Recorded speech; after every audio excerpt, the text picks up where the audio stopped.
sebelum kita lanjut ke berita terlengkapnya, alangkah mulianya bagi kalian untuk tekan tombol like, dan yang belum subscribe, tolong subscribe channel ini. Tepat hari ini Timnas Prancis U17 tiba di Indonesia dan siap gemparkan Piala Dunia U17 2023. Padahal dulu Indonesia dijajah Jepang, sekarang Timnas Jepang U17 tampak dibuat takjub dan kaget melihat kemajuan fasilitas sepak bola di Indonesia. Sangat mengenaskan. Timnas Jerman U17 tiba di Indonesia tanpa disambut apapun oleh panitia.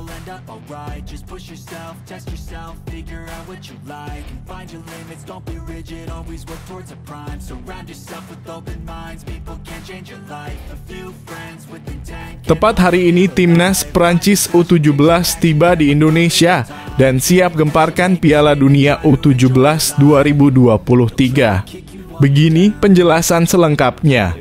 Timnas U17 Prancis harus lalui perjalanan melelahkan selama 16 jam untuk bisa tiba di Indonesia, tuan rumah Piala Dunia U17 2023.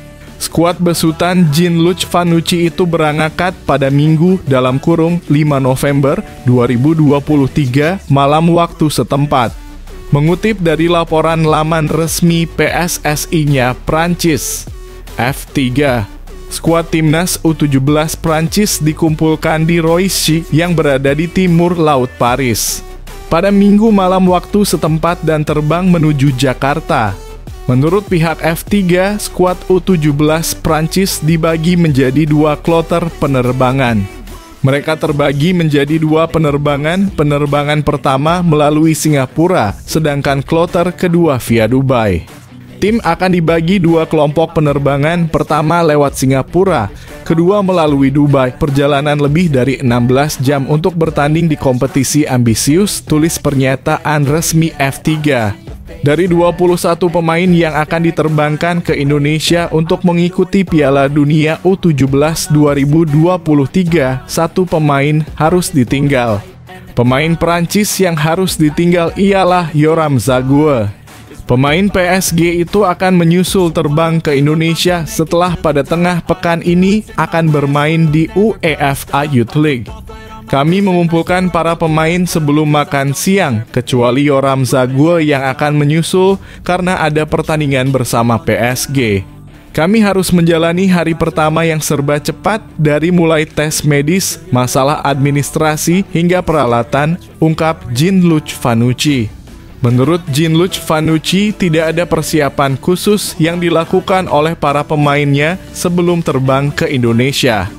Menurutnya yang paling penting ialah bisa tiba secepat mungkin di Indonesia, melakukan adaptasi dan penyesuaian waktu. Kami melihat bahwa kami mengalami kemajuan berarti dibanding dengan kompetisi Eropa sebelumnya. Ini pesan yang ingin saya sampaikan kepada pemain bahwa mereka akan jalani petualangan yang luar biasa, jelasnya.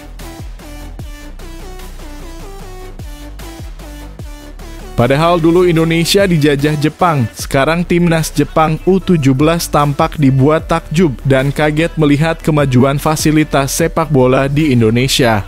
Lihatlah mereka sampai teriak-teriak sambil kejar-kejaran menikmati fasilitas kelas dunia lapangan dan seperti keenakan menginjak rumputnya yang bagus. Di sisi lain, sebuah optimisme diapungkan Yoshiro Moriyama jelang penampilan anak asuhnya pada Piala Dunia U17 2023 Indonesia. Pelatih Jepang U17 ini mengaku yakin timnya bakal bisa melewati catatan terbaik mereka sebelumnya. Saya sangat yakin, kata Moriyama ketika ditanya soal keyakinannya bahwa Jepang mampu melewati catatan terbaik mereka. Saya rasa tim ini siap memenuhi tantangan dan mewujudkan hal tersebut. Mereka ingin menang dan meraih kemenangan ini dengan cara yang bagus, sambungnya, seperti dilansir laman resmi FIFA. Namun Moriyama tak mau terburu sesumbar sampai tahap mana anak asuhnya akan melangkah pada Piala Dunia U17 2023 Indonesia.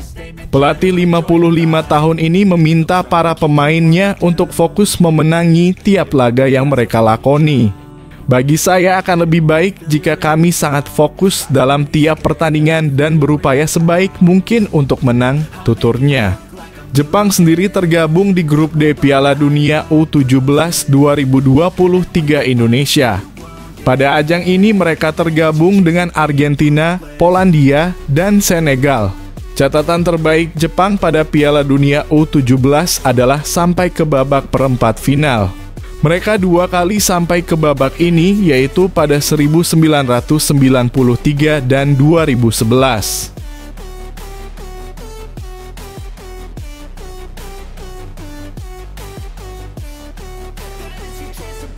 Sangat mengenaskan. Timnas Jerman U17 tiba di Indonesia tanpa disambut apapun oleh panitia. Karena dukung LGBT kah? Begini penjelasannya. Jerman U17 sampai di Jakarta setelah melalui penerbangan panjang 24 jam dari Frankfurt. Mereka kemudian langsung melanjutkan perjalanan menuju Bandung, Jawa Barat, lokasi bertanding selama fase penyisihan grup F Piala Dunia U17 2023. Christian Wutsch selaku pelatih kepala Jerman U17 menyatakan rangkaian perjalanan panjang tersebut tidak mudah dihadapi timnya. Tapi kami berharap kami bisa tampil bagus di turnamen, katanya sambil tersenyum. Jerman sendiri menjadi salah satu kontestan yang patut disorot di Piala Dunia U17 2023.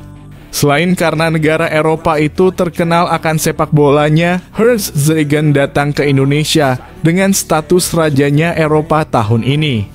Wutsch sadar mata seluruh kontestan akan tertuju ke timnya. Tapi dia tidak ingin hal itu menjadi tekanan. Sebaliknya, pelatih 50 tahun itu merasa status tersebut jadi motivasi tambahan.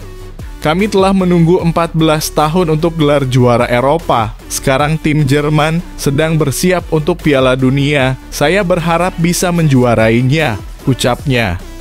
Juga ada Venezuela. Saya pikir ini grup yang menarik, tapi tentu sangat sulit bagi kami, ucapnya. Di sisi lain, timnas Jerman sempat membuat kontroversi dengan mendukung LGBT di Piala Dunia Senior beberapa waktu lalu. Sorotan negatif netizen di dunia maya berkaitan dengan kampanye lain yang dilakukan Jerman selama di Qatar dukungan terhadap LGBT.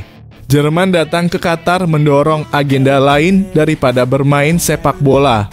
Kalah di pertandingan pertama dan tidak pernah pulih. Sebuah pelajaran besar, tulis salah satu pemilik akun di laman Twitternya disertai unggahan pose timnas Jerman saat menutup mulut. Ejekan senada juga disampaikan akun Footballfunny.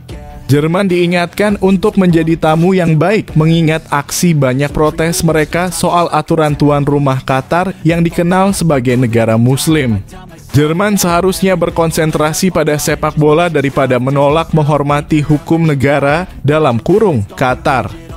Tapi dengan melihat timnas Jerman U17 yang gak disambut sama sekali oleh panitia, admin jadi berpikir apakah ini karma karena mendukung LGBT? Mengingat Indonesia ini adalah negara dengan penduduk muslim terbanyak di dunia yang menentang keras LGBT. Apakah kalian sependapat dengan Mimin kalau Jerman kena karma? Tulis di kolom komentar ya guys.